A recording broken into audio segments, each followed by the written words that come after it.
Any sisters have any questions? Assalamu alaikum wa rahmatullahi wa barakatuh. Walaikum assalam wa barakatuh. My question is regarding a person who, we cannot call him an atheist or discuss the entire discussion, it will take time.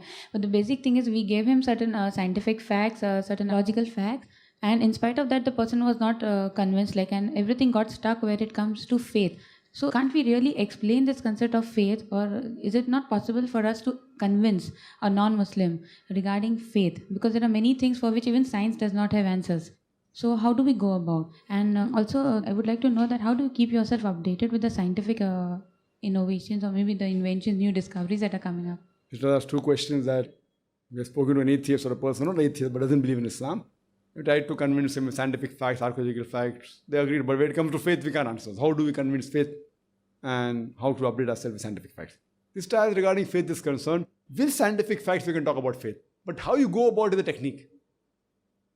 Therefore, Quran says in Surah Nahl, chapter 16, verse 25, Udu ila sabili rabbika bil hikmah wal maw'izati al-hasana wajadhum billati hasan. Invite all the way of thy Lord with wisdom and beautiful preaching, and argue with them and reason with them in the ways that are best and most gracious. So with science, you can prove to them about faith. Now, how you have gone about it is a different technique. So therefore, you have to ask the person who knows. So depending what your discussion is, like faith. I have faith that this is the word of Allah subhanahu wa ta'ala. It's faith. How do you prove it? Then I talk about science. So if you see my video cassette Quran Modern Science or read my book Quran Modern Science, inshallah it shows you a way. This is my faith. It is the word of Allah subhanahu wa ta'ala. I can even prove it scientifically. So sister, there are many things which you can prove scientifically if you have the knowledge of Quran and science. There are some things, sister, which you cannot prove scientifically. For example, if they say that how can you prove there is life after death? So then you have to use logic.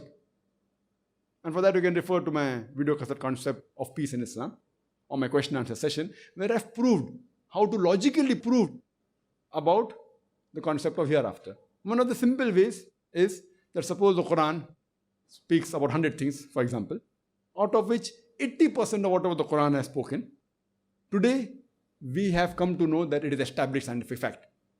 The other 20% about science what the Quran speaks, it is ambiguous, neither right, neither wrong. So my logic says when 80% is 100% correct, and the remaining 20% neither right, neither wrong, ambiguous. So my logic says that inshallah, even this 20% will be right. It's not a blind belief, it's a logical belief of the 20% which is ambiguous. Science hasn't proved it right, neither wrong. For example, the existence of jinn, about angels, about hereafter. Science hasn't proved. Neither has science proved that it is wrong. So my logic says that inshallah, even this will be right.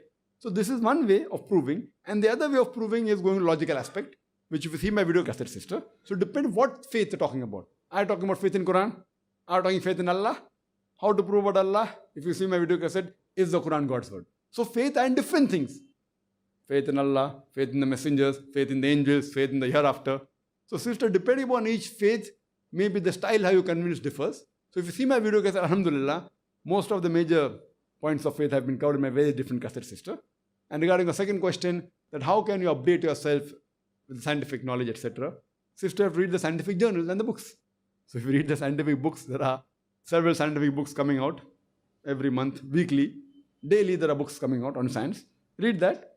Or, if time doesn't permit to read all, then you can read those books which are being written by Muslims on compatibility. You know, there are many books which come out, if not daily, then at least once a month or once a fortnight. There are books coming out at least on some aspects of Quran and science. There are journals.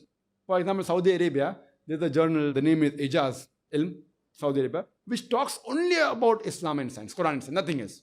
The journalists read that journal and you get updated. There are journals in Arabic, there are journals in English. There are scientific journals, Muslim Science Journal, coming out from India, from Aligarh. I think it comes out once in 6 months, if I'm not mistaken. So there are mass, MAs, come by mass. So there are journals coming out. If you read these journals, you update it with knowledge and even come to know what is spoken. So this is a shortcut, only reading Muslim journals. If you have more time, you can read the other journal and think for yourself what verses of the Quran match, and you can come out with new things yourself, inshallah. Hope that answers the question, sister.